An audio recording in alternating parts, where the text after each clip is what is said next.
हे बघा, आज निर्णय झालाच पाहिजे. एकतर तुमच्या आईवडिलांना निवडा किंवा मला. सदानकदा घरामध्ये रोजच्या या कटकटी मी सहन करत बसणार नाही. आणि मला प्रत्येकाच्या फालतू प्रश्नांना उत्तरं द्यायची हौस देखील नाही. सीमाचे हे शब्द एखाद्या गरम शिशासारखे अविनाशच्या कानात शिरले. घराच्या हॉलमध्ये एक भयान शांतता पसरली, जी एखाद्या सुईसारखी टोचत होती. सीमा आज पूर्ण तयारीत होती. तिच्या बॅगा भरून ती उंबरठ्यावर उभी होती. तिच्या डोळ्यातून जणू संतापाच्या ज्वाला दिसत होत्या. अविनाशची आई कोपऱ्यात बसून नेहमीप्रमाणे जपमाळ ओढत होती, पण त्यांचे कान मात्र सुनेच्या प्रत्येक शब्दांवर रोखलेले होते. त्यांनी हळूच फटकल मारली. बघितल्यास अविनाश, या आहेत आजकालच्या मुली. बॅगा भरल्या की झालं यांचं काम. घर कसं टिकवायचं हे या पोरींना कधी समजणारच नाही. अविनाश मधल्यामध्ये एखाद्या यंत्रासारखा भरडला जात होता. लग्नानंतर सुरुवातीचे काही महिने एखाद्या स्वप्नासारखे गेले होते. सीमा सुशिक्षित होती, एका नामांकित कंपनीत नोकरीला होती. तिला वाटलं होतं की लग्नानंतर तिला एक नवीन कुटुंब मिळेल, जिथे तिला समजून घेतलं जाईल. पण वास्तवाचा उंबरठा वेगळाच होता. सासूबाईंना वाटायचं की सून कितीही मोठी ऑफिसर असली तरी तिने घरात आल्यावर फक्त सून म्हणूनच वागावं. तिच्या नोकरीपेक्षा घरच्या चहा नाश्त्याची वेळ त्यांच्यासाठी जास्त महत्त्वाची होती. त्या दिवशी सकाळी सीमाला ऑफिसमध्ये एका महत्त्वाच्या प्रेझेंटेशनसाठी लवकर निघायचं होतं. ती घाईघाईने किचनमध्ये डबे भरत होती. त्याच वेळी सासूबाई तिथे आल्या आणि म्हणाल्या, अगं सीमा, आज संकष्टी आहे ना, मला पूजेसाठी बागेतून ताजी फुलं आणून देशील का? माळी आज आला नाहीये. सीमा घड्याळाकडे पाहत म्हणाली, आई प्लीज, मला आज खूप उशीर होतोय. कॅब ही बाहेर उभी आहे. तुम्ही देवाला हार आणलाय ना, त्यानेच पूजा उरकून घ्या. आईंचा चेहरा कडक झाला. म्हणजे आता देवाची पूजा सुद्धा तुझ्या सोयीनुसारच करायची का? लग्नाआधी तर म्हणायचीस की आई, मी तुमची सगळी कामं करेन, आणि आता बागेतून 4 फुलं आणायलाही तुला जीवावर येते. सीमाने काहीही न बोलता डबा बॅगेत कोंबला आणि ती तशीच निघून गेली. पण दिवसभर ऑफिसमध्ये तिचं मन लागत नव्हतं. तिला जाणवत होतं की तिचं अस्तित्व त्या घरात फक्त एक काम करणारी मशीन म्हणून उरलंय. अविनाशला हे सगळं दिसत होतं, पण तो आईचा मुलगा बनून राहण्यातच स्वतःचं भलं मानत होता.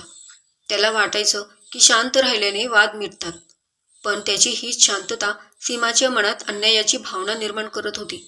रात्री जेव्हा सीमा घरी आली तेव्हा तिला सासूबाईंकडून लगेच टोमणा ऐकायला मिळाला. माहेरच्यांना फोन करायला वेळ असतो तुला, पण सासूच्या गुडघ्याला थोडं तेल लावून द्यायलाही तुला फुरसत नाही. सीमाच्या संयमाचा बांध आता सुटत चालला होता. तिला जाणवत होतं की सासरच्या या चौकटीत तिचं मोकळेपणानं जगणं आता अशक्य झालंय. प्रत्येक कामात काढलेली खोड, प्रत्येक निर्णयावर उपस्थित केलेला प्रश्न आणि अविनाशची ही जीवघेणी शांतता, या सगळ्याचा कळस झाला.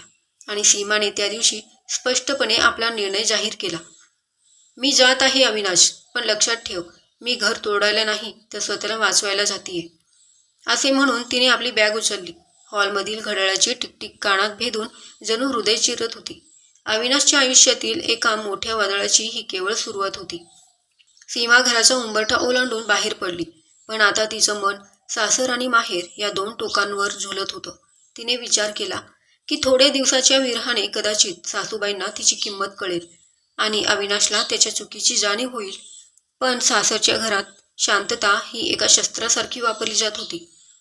सीमा गेल्यावर सासूबाईंनी घराचा ताबा घेतला, पण प्रत्येक कामात त्या अविनाशला सीमाची उणीव नाही तर तिची चूक कशी आहे हेच पटवून देत होत्या.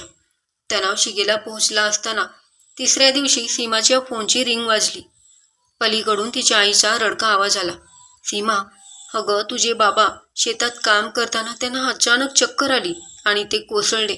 त्यांना जिल्हा रुग्णालयात नेलंय, पण डॉक्टर म्हणतात प्रकृती गंभीर आहे. सीमाच्या पायाखालची जमीनच सरकली.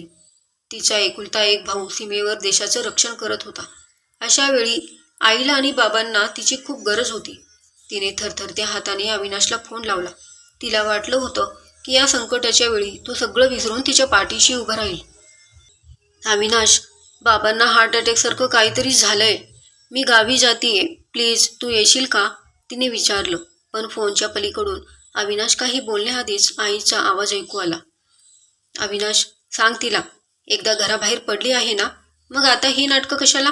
प्रत्येक वेळी माहेरच्यांचं काहीतरी काढून घराबाहेर पळायचं असतं तिला. हे आता नेहमीचंच झालंय तिचं. अविनाश फक्त एवढंच म्हणाला, सीमा, मी ऑफिसमध्ये अडकलोय, बघूया काय होतंय ते. अविनाशच्या या उत्तराने सीमाचं हृदय तुटलं.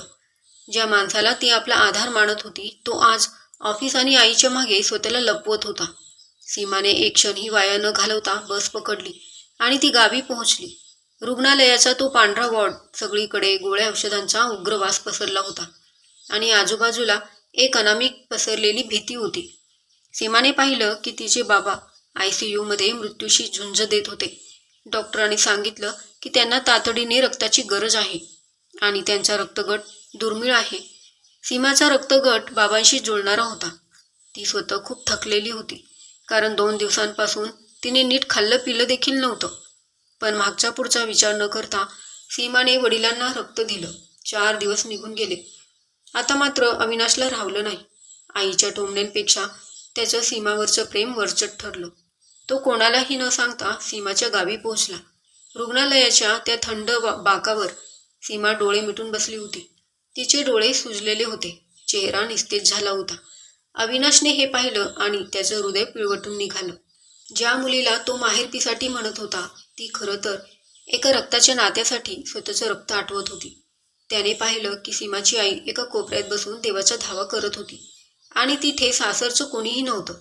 अविनाशने सीमाच्या खांद्यावर हात ठेवला. सीमाने डोळे उघडले, पण तिच्या नजरेत आता पूर्वीसारखं प्रेम नव्हतं, तर एक प्रकारची रिकामी पोकळी होती. तिने फक्त एवढंच विचारलं, आईने परवानगी दिली का तुम्हाला इथे यायला? अविनाशकडे या प्रश्नाचं काहीच उत्तर नव्हतं. तो तिथे अपराधी बनून उभा होता. त्याला आता समजलं होतं की सून होण्याआधी सीमा एक मुलगी आहे आणि तिच्या या अस्तित्वाचा त्याने कधीच मान राखला नव्हता. रुग्णालयातील तो 2 दिवसांचा अनुभव अविनाशच्या डोळ्यात अंजन घालणारा ठरला. जेव्हा त्याने पाहिलं की सीमा स्वतःच खूप अशक्त वाटत आहे, पांढरी पडली आहे, पण तरीही तिच्या बाबांच्या औषधांसाठी किती धावपळ करतीये, तेव्हा त्याला आपले शांत राहण्याच्या स्वभावाची लाज वाटली. सासऱ्यांची प्रकृती स्थिर झाल्यावर अविनाशने त्यांना घरी सोडून सीमाला सासरी परत आणलं. सासरी पाऊल ठेवताच आईंनी पुन्हा तोच तिरस्काराचा पाढा वाचला. आली का स्वारी? तुझ्या आईवडिलांना सांगून टाकलं आहे ना की एकदा मुलीची पाठवणी केली की तिने पुन्हा पुन्हा तिथे धावणं शोभत नाही. आम्हालाही लोक विचारतात, तुमची सून सारखी माहेरीच का असते? अविनाशने आत्तापर्यंत खूप सोसलं होतं, पण आज त्याचा संयम सुटला. त्याने सीमाच्या बॅगा पुन्हा उचलल्या आणि स्वतःच्या कपाटातूनही आपले कपडे काढले.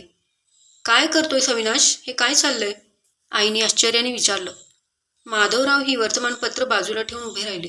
अविनाश शांत पण ठाम आवाजात म्हणाला, आई, तू आजपर्यंत म्हणत होतीस ना की एकतर तुला निवड किंवा सीमाला, तर आज मी माझा निर्णय घेतला आहे. मी सीमाला निवडले. आईचा चेहरा रागाने लाल झाला. म्हणजे तू आलेल्या कालच्या मुलीसाठी आम्हाला सोडणार? तुला जन्म दिलं, वाढवलं, त्याचं हेच का फळ? अविनाश हसून म्हणाला, आई, हेच तर तुला सांगायचंय. सीमाच्या आईवडिलांनीही तिला जन्म दिलं, वाढवलं, शिकवलं, मग तिने फक्त तुमच्याच चरणी स्वतःला वाहून घ्यावं का? तिचं तिच्या आईवडिलांप्रती काहीच कर्तव्य नाही का? जर सीमाने तुमची सेवा करावी अशी तुमची अपेक्षा असेल तर माझंही कर्तव्य आहे की मी तिच्या आईवडिलांच्या दुःखात उभं राहावं. म्हणून मी आजपासून जावई म्हणून सीमाच्या माहेरी राहायला जातोय. तिच्या बाबांना आता माझी गरज आहे. हे ऐकून आई आणि बाबा थक्कच झाले. वेडा झाला आहेस का तू? मुलगा सासरी जाऊन राहणार, लोक काय म्हणतील? बाबांनी संतापाने विचारलं. लोक काय म्हणतील यापेक्षा माझे सासू सासरे कसे जगतील हे माझ्यासाठी जास्त महत्त्वाचं आहे. आई, सून सुद्धा कोणाची तरी लेकच असते. जर तिला तिच्या आईवडिलांची सेवा करण्याचा अधिकार नसेल तर माफ करा, मलाही तुमच्याजवळ राहण्याचा कोणताही हक्क नाही. अविनाशच्या या शब्दांनी घरातील भिंती जणू गोठून गेल्या. आईच्या हातातील जपमाळ गळून पडली. त्यांना पहिल्यांदा हे समजलं की ज्या मुलाला त्या बायकोचा गुलाम म्हणत होत्या तो प्रत्यक्षात नात्याचा खरा अर्थ समजावून सांगत होता. त्यांना आठवलं की त्या स्वतःसुद्धा कधीतरी एका घरची सून होत्या आणि त्यांनाही आपल्या माहेरची ओढ होती. आईने पुढे होऊन सीमाचा हात धरला. त्यांच्या डोळ्यातून अश्रू वाहत होते. त्या गहिवरून म्हणाल्या, सीमा, पोरी माफ कर आम्हाला. मी माझ्या हट्टापायी तुझा उंबरठाच विसरून गेले होते. आजपासून हे घर जितकं माझं आहे तितकंच तुझं. आपण सगळे मिळून उद्या व्याहींना भेटायला जाऊ आणि त्यांना आपल्याकडे घेऊन येऊ. त्या दिवशी सासरच्या उंबरठ्यावर माहेरचा ओलावा येऊन पोचला होता. घरचे वातावरण पूर्णपणे बदलले होते. कारण आता तिथे फक्त एक सून कर्तव्य पार पाडत नव्हती, तर एक मुलगी हक्काने नांदत होती आणि सासू आई बनली होती. मित्रांनो, ही कथा ऐकल्यावर तुम्हाला काय वाटतं? लग्नानंतर एका मुलीने फक्त सासरच्याच जबाबदाऱ्या निभावाव्यात का? की कठीण काळात आपल्या आई वडिलांच्या पाठीशी खंबीरपणाने उभं राहावं? तुमच्या मते मुलगी म्हणून तिचं कर्तव्य कधी संपतं का? कमेंट्समध्ये नक्की सांगा. जर तुम्हाला ही कथा मनापासून आवडली असेल तर व्हिडिओला लाईक करा आणि तुमच्या मित्रमैत्रिणींसोबत शेअर करायला विसरू नका. अशाच नवनवीन आणि वास्तववादी कथांसाठी आपल्या चॅनेलला नक्की सबस्क्राईब करा. कथा ऐकल्याबद्दल खूप खूप धन्यवाद.